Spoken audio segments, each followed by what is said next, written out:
Okay, let's go over our first guillotine control drill, which is going to involve just maintaining the chin strap and the neck control without ever utilizing the overhook or the underhook. So this is something that we often will do as a warm-up for the first few minutes in a guillotine control class. I'll have my chin strap, and normally you wouldn't be on both knees, like especially if you were like front headlocking someone, you'd usually be off of your knees, or at least only down on the one knee.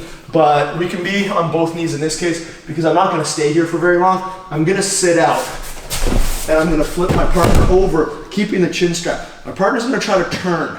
As he tries to turn into me, I turn his chin away. As he tries to turn away from me, I turn his chin in. So I'm just understanding which lever goes which way. So if Rory's turning towards me, right, he's rotating to his right, I pull his chin to his left. If he goes to turn away from me, I pull his chin back to the right.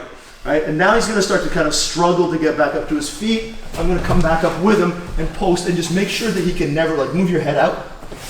I follow him with my ribs to make sure he can't move his head out. Obviously, this is going to be much easier to do when you're controlling the underhook. It's going to be much easier to do when you control the overhook with the double grip on the chin strap. We'll get into that in future videos.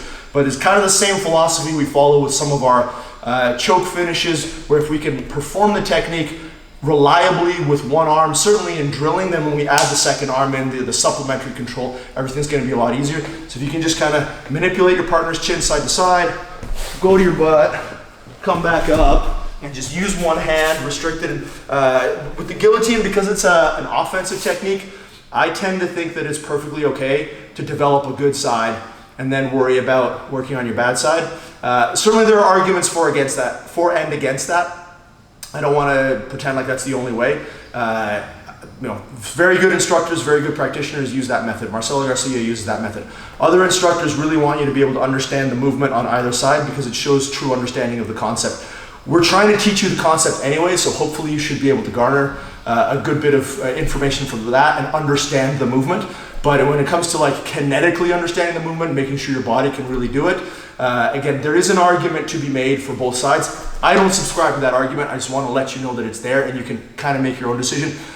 I very much tend to attack certain things with one side and other things with another side, and then at the start, and then over time, develop the other side. So what I'm trying to say is when you do this drill, it's totally fine for you to just do it right-handed. If you are right-handed, you're mostly going to guillotine people with your right hand. As you should, your right hand will be stronger. And then when you feel comfortable, then start working on your left. But I recommend developing a good side first.